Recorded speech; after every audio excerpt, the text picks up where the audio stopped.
Estrellita, muy buenas tardes. Hola, abogado, muy buenas tardes, muchas gracias. Hola a todos que nos están escuchando o viendo por Facebook o otro programa.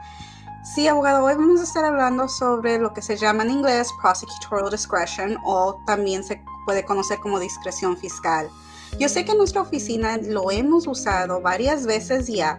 ¿Me puede explicar un poco exactamente de qué se trata esta discreción fiscal, por favor? Gracias por la pregunta, Estrellita. Y en efecto, es este instrumento o este mecanismo por medio del cual la administración del presidente Biden intenta dar ciertos beneficios importantes a la comunidad inmigrante, en particular a aquellas personas que tienen casos pendientes ante la Corte de Inmigración, ya sea que sean casos que hace rato ya tuvieron una orden final o sean casos que todavía están pendientes para pues litigarse y adjudicarse, o ya sea que sean casos que están pendientes de una apelación a un tribunal superior. Cualquiera que sea el nivel en el cual se está determinando o se está litigando una situación ante las Cortes de Inmigración, hay esta discreción fiscal, que básicamente quiere decir que el fiscal del Departamento de Seguridad Nacional, el abogado que representa al gobierno, tiene potestad de decidir cuáles casos van adelante y cuáles casos se les da por terminado. En pocas palabras, sabemos que el que últimamente adjudica y el que últimamente sentencia una decisión en el Tribunal de las Cortes de Inmigración es el juez. Pero lo que tal vez no tantos estamos al tanto, o muchas personas no están al tanto, es del hecho que el abogado del gobierno, el abogado que le representa al gobierno, que usualmente es la parte contraria para nosotros los abogados que representamos a clientes que tienen citatorios ante la Corte de Migración, también tiene autoridad y potestad importante.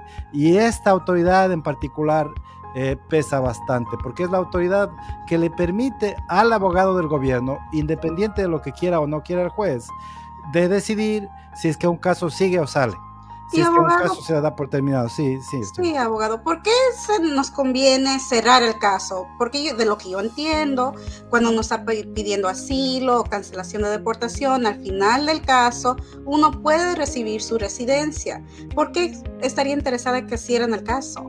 Excelente pregunta, Estrellita, y lo que pasa es esto.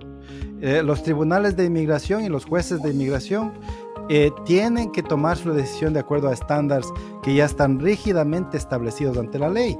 Y usualmente para poder otorgar un beneficio, el juez de inmigración tiene que asegurarse que la persona que está aplicando cumpla con esos rigurosos estándares que un bajo porcentaje de las personas que presentan su petición en realidad cumplen. Por ejemplo, para una cancelación de deportación, que es lo que tú estabas mencionando, Estrellita, que si es que una persona gana cancelación de deportación, también recibe residencia permanente, lo cual es excelente.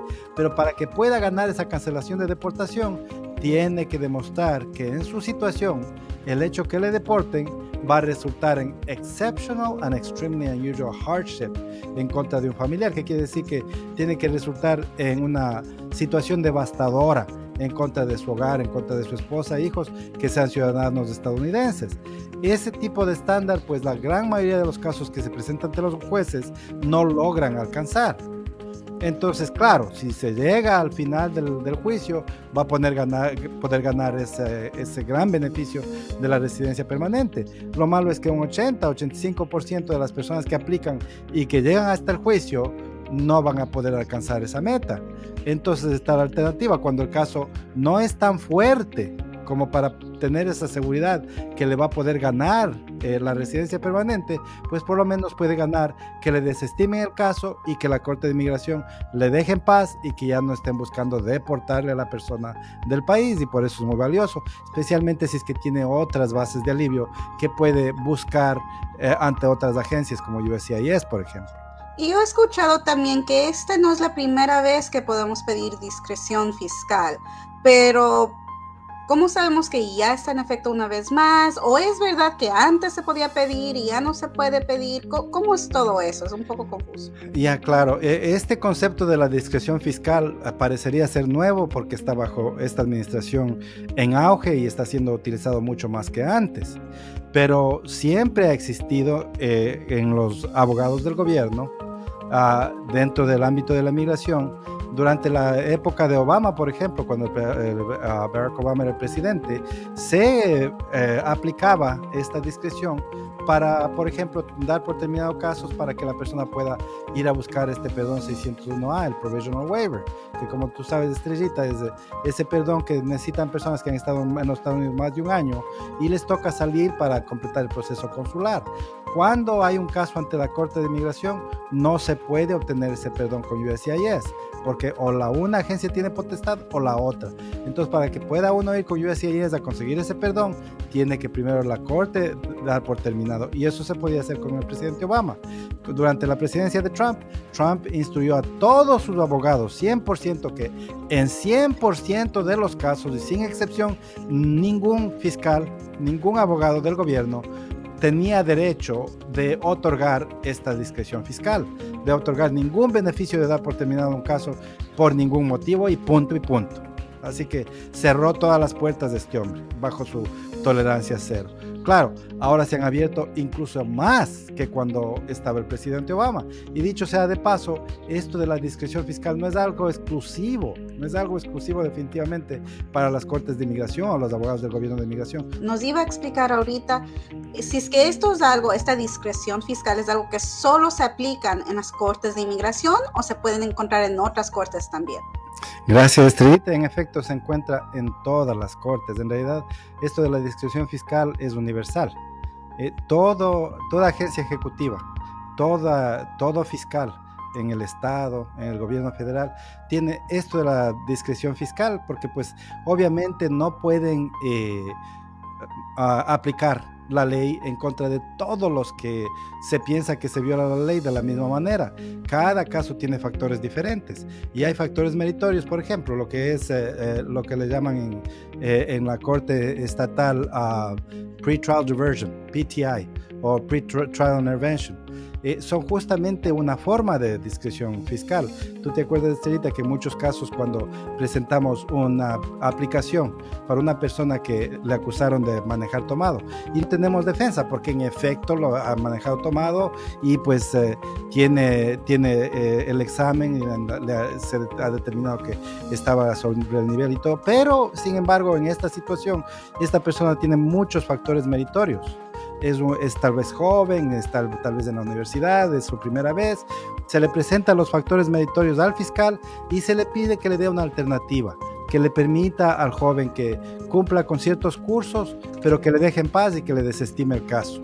Y de esa manera la corte no interviene, solo el fiscal toma esas medidas, no queda en el historial penal de la persona, no queda como un antecedente penal y luego incluso se puede hacer lo que llaman expunge, o sea, limpiar, purgar completamente del récord. Un gran beneficio que es un ejemplo de discreción fiscal, así que esto es universal. Y si es que una persona no es residente o ciudadano y tiene, como usted me está mencionando, un DWI o algún cargo en la ley, en la corte penal, ¿todavía pueden beneficiarse de esto o solo aplica para los residentes y ciudadanos? En realidad aplica para todos. Todavía para todo el mundo. Hay veces que un residente, por ejemplo, le están amenazando, lo que es más. Hace poquito tuvimos un señor que estaba aplicando para la ciudadanía y siendo residente permanente.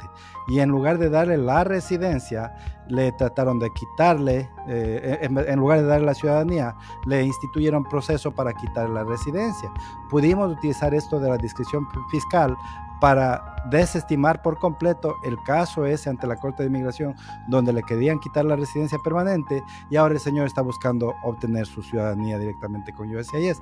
Así que hay veces que incluso un ciudadano se puede beneficiar en las Cortes de Inmigración de la discreción fiscal. Y claro, como dije antes, en toda corte puede aplicarse esto de la discreción fiscal. ¿Y uno puede aplicar para la discreción fiscal aunque uno no tenga abogado? Excelente pregunta y la realidad es que en la mayoría de los casos no. Teóricamente sí, En teoría, si es que una persona supiera el laberinto de las leyes y sabe navegar a la perfección, posiblemente podría persuadir al fiscal que le beneficie con algún tipo de discreción fiscal.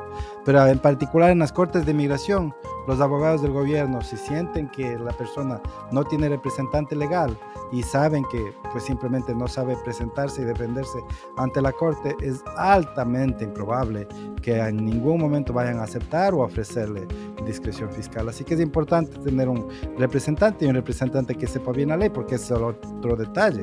Cuando el abogado del gobierno sabe que el abogado está bien plantado, el abogado que defiende al respondent, al acusado, pues tiene mucho más probabilidad de ser lenient, de ser condescendiente o comprensivo y darle algún tipo de beneficio, como es esto de la discreción fiscal.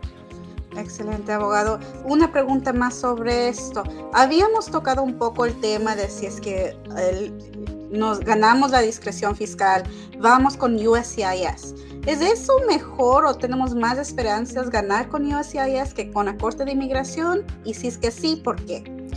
Claro que definitivamente. Lo que pasa es que con USCIS, número uno, se elimina completamente la posibilidad de una deportación, ¿no? O sea, no es algo, cuando uno va con la agencia USCIS a pedir un beneficio, o recibe el beneficio o no lo recibe, pero USCIS no tiene la potestad de decir en ese momento, ok, esta persona tiene que salir deportado. Solo tiene la potestad de otorgar el beneficio o no otorgar el beneficio. Y en el peor de los casos, incluso en el tiempo que estaba el presidente anterior en el poder, lo único que podía hacer USCIS es referir el caso con la Corte de Inmigración para ver qué hace la Corte de Inmigración, pero nunca USCIS tiene la autoridad o la potestad de ordenar una deportación, entonces ya es un beneficio extraordinario. Aparte de eso, los oficiales que atienden en USCIS son oficiales que pues obviamente no son ni abogados ni jueces, entonces uno como abogado está en posición y en condición de más bien explicarles, de instruirles, de guiarles a ellos de una manera que sea benéfica y conveniente para el cliente de uno. Entonces tiene mucho más facilidad para maniobrar y presentar las cosas de la manera más propicia y conveniente para el cliente, y eso obviamente generalmente redunda para el beneficio del cliente. Ok, pues muchas gracias, abogado. Gracias por explicarnos de este nuevo beneficio, pues este beneficio que ya tenemos la oportunidad de usar una vez más.